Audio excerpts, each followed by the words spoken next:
Morning बच्चों। आज हम एक बार फिर से आपके सामने वीडियो लेकर हाजिर हुए हैं। वीडियो के माध्यम से हम कक्षा का अनुभव भी करेंगे। ठीक है, तो मैं पहला चैप्टर लेकर आई हूँ क्षितिज से 9th कक्षा के लिए दो बैलों की कथा। इसके लेखक हैं मुंशी प्रेमचंद जी और इनका कहानी लिखने का उद्देश्य जो रहा है वो ये है कि देश की आज़ादी के लिए संघर्ष करना कितना मुश्किल है और कितना ज़रूरी है अपनी आज़ादी पाने के लिए। तो कहानी को एक संक्षेप रूप देने के लिए मैंने इसे कुछ भागों में डिवाइड कर दिया है ताकि हम कहानी को ठीक से समझ पाएँ और हर एक भाग को समझकर कहानी में इंक्लूड कर पाए, कोई कहानी का कोई भी भाग छूटने ना पाए ना। तो हमने इस तरह से लिया कि दोनों बैल झूरी के पास बड़े प्रेम भाव से रहते हैं और झूरी एक किसान है जो बैलों को का बहुत ध्यान रखता है। ठीक है, दूसरा हमने पार्ट में लिया झूरी का साला गया एक दिन अपने घर ले जाता है किसी कारणवश बैलों को, और बैल समझते हैं कि उनको बेच दिया गया है और वो रस्सी छुड़ाकर वापस अपने घर आ जाते हैं। लेकिन अगले दिन गया फिर से उन्हें अपने गांव ले जाता है कुछ दिनों के लिए, परंतु वहां बैल खुश नहीं रहते हैं। अब तीसरे में हमने देखा कि वहां गया के घर में गया की एक भतीजी होती है जो छोटी लड़की है, वो उन बैलों की मदद करती है, उनको भगाने में उनकी मदद करती है क्योंकि बैल वहाँ पर खुश नहीं थे। और जब वो बाहर निकलते हैं तो रास्ता भटक जाते हैं क्योंकि वो जल्दी में उल्टी दिशा की ओर चल पड़ते हैं। लेकिन भटकते भटकते वो एक मटर के खेत में घुस जाते हैं, वहाँ पेट भरकर मटर खाते हैं, थोड़ी देर सुस्ताने लग जाते हैं। वहाँ सुस्ता रहे होते हैं तो उनका सामना एक सांड से हो जाता है जो बहुत गुस्से में है। तो उस गुस्सैल सांड का सामना करने के लिए हीरा और मोती दोनों एकजुट होकर लड़ते हैं और उसे हरा देते हैं। लेकिन हराने के बाद वापस उनको भूख लगाती है और वे दोबारा मटर के खेत में जाकर अपनी भूख मिटाते हैं। लेकिन अब दोबारा जब वो मटर के खेतों में गए तो खेतों का मालिक वहां पहुंच जाता है और उन दोनों को पकड़कर कैद कर देता है कांजी हाउस में। तो वहां से एक कसाई उन्हें बोली लगवा कर ले जाता है। जिस रास्ते से कसाई बैलों को ले जा रहा था वह रास्ता बैलों को जाना पहचाना लगता है। अब जाने पहचाने रास्ते को देखकर बैल खुश हो जाते हैं और अपना घर देखते ही वे रस्सी छुड़ाकर अपने घर यानी झूरी के पास आ जाते हैं। तो इस तरह से वो संघर्ष करते हुए अपनी आज़ादी को पा लेते हैं। ये कहानी है। अब इस कहानी को तो हमने समझ लिया। अब इसमें प्रश्न जो दिए गए हैं उसे हम समझ लेते हैं। जो कहानी में समझाना रह गया वो मैं प्रश्नों के का उत्तर देते समय थोड़ा और क्लियर कर दूंगी तो आपको ठीक से समझ में आ जाएगा। तो जो पुस्तक में प्रश्न दिए गए हैं उसी को हम लेते हैं। पहला प्रश्न है, कांजी हाउस में पशुओं की हाजिरी क्यों ली जाती होगी? पहली बात तो पहले मैं ये समझा दूंगी कांजी हाउस है क्या।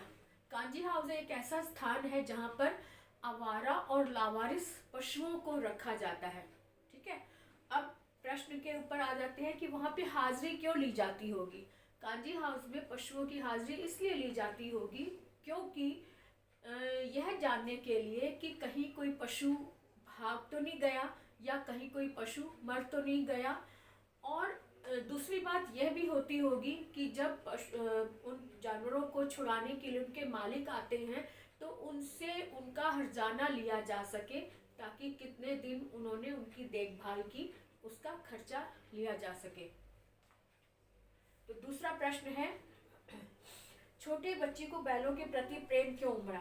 छोटी बच्ची को बैलों के प्रति प्रेम इसलिए उमड़ा क्योंकि वह भी उन्हीं परिस्थितियों से लड़ रही थी। उसे भी उसकी सौतेली माँ मारती थी, भूखे रखती थी और बैलों के साथ भी वैसा ही व्यवहार हो रहा था, इसलिए छोटी बच्ची के मन में बैलों के प्रति प्रेम उमड़ आया। तीसरा प्रश्न है, कहानी में बैलों के माध्यम से कौन से नीति विषयक मूल्य उभर कर आए हैं। सबसे पहले तो नीति का अर्थ समझ लेते हैं। नीति का मतलब है कि जिसमें अपना भी भला हो और दूसरों का भी भला हो, यानी कि व्यवहार, हमारा व्यवहार ऐसा हो जिसमें कि किसी और को भी हानि ना हो और खुद को भी हानि ना हो। ऐसे में इसमें कुछ पॉइंट्स के रूप में मैं आंसर देना चाहूँगी ताकि ठीक से समझ आए। जो नीति विषयक मूल्य हैं वो इस तरह से हम नंबर 1 कह सकते हैं कि किसी को मारना धर्म के विपरीत है, एक तो ये नीति है। दूसरी है कि स्त्री जाति पर हाथ नहीं उठाना चाहिए। तीसरा, जो गिरे हुए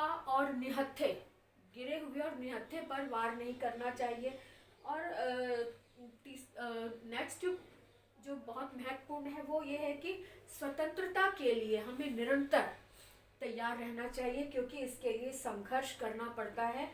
आसानी से हमें आज़ादी नहीं मिलती। ये सब नीति विषयक मूल्य बैलों के माध्यम से लेखक ने बताने की कोशिश की है।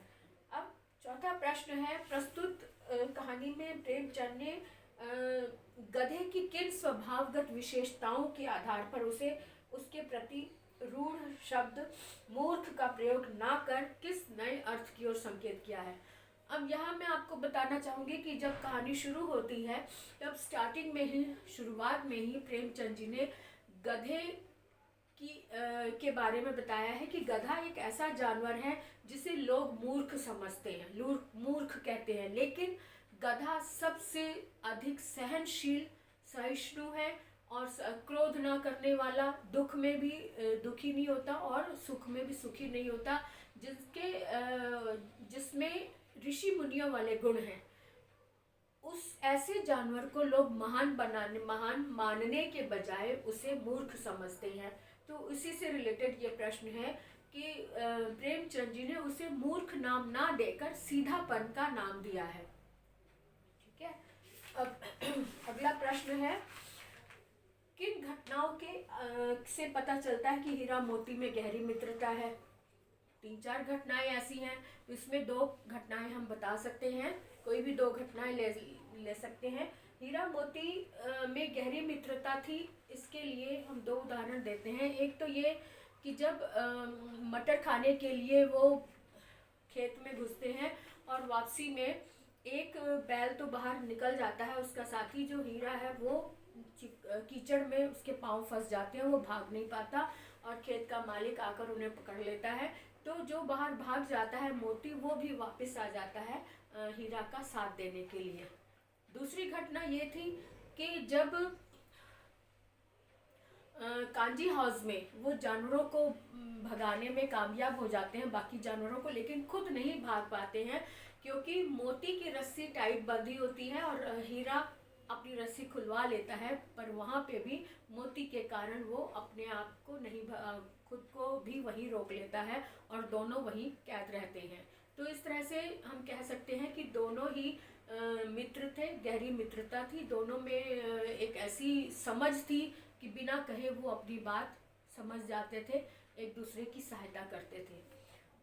अब आते हैं प्रश्न छठा है कि लेकिन औरत जात पर सींग नहीं चलाना चाहिए, यह भूल जाते हैं। लेखक ने हीरा के इस कथन के माध्यम से स्त्री के प्रति किस सामाजिक विडंबना को इंगित किया है। इंगित मतलब इशारा किया है। अब यहाँ पर विडंबना यानी कि हम समाज में रहते हैं, मनुष्यों ने ही ये नियम बनाया है और मनुष्य ही इसे भूल जाते हैं। लेकिन लेखक ये बताना चाहते हैं कि जो जानवर हैं, जो बोल नहीं सकते, उनमें इंसानियत है। वो ये बात नहीं भूलते हैं कि स्त्री जाति पर सींग नहीं चलाना चाहिए या किसी निहत्थे पर वार नहीं करना चाहिए। इस बात की समझ बैलों को अधिक है। अगला प्रश्न है, किसान जीवन वाले समाज में पशु और मनुष्य आपसी संबंधों की कहानी किस तरह व्यक्त करते हैं। तो यहाँ पे हम कह सकते हैं कि किसान जीवन वाले समाज में पशु और मनुष्य आपस में मित्रता का भाव रखते हैं, मित्र की तरह कहानी को व्यक्त करते हैं। यानी कि जब किसान जानवरों के साथ मित्रता का व्यवहार करता है तब जानवर भी उसके लिए अपनी जान लगा देते हैं, उसके कहने पर सारे काम आसानी से करते हैं। लेकिन अगर कोई इसके विपरीत विद्रोह कर उठता है तब जानवर भी उसकी सहायता नहीं करते और विद्रोह कर उठते हैं।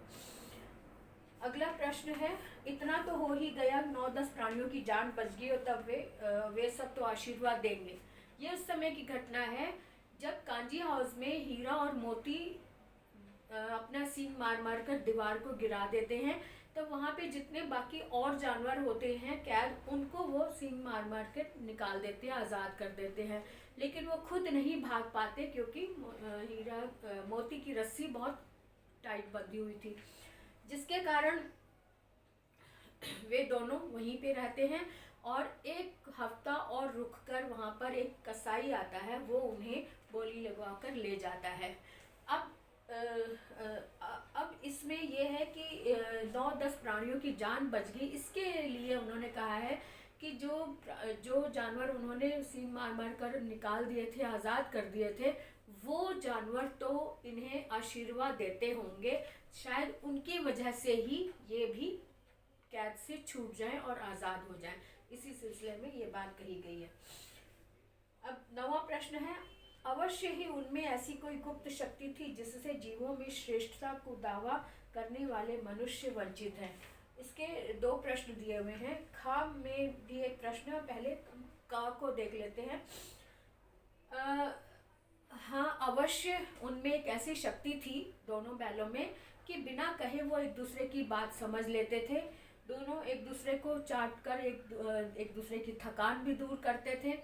और जब खेतों में जोतते समय उनके सिर पर भार होता था तब भी दोनों एक दूसरे की यही कोशिश करते थे कि उनके अपने ऊपर भार ज़्यादा हो, उसके साथी पर भार ना हो।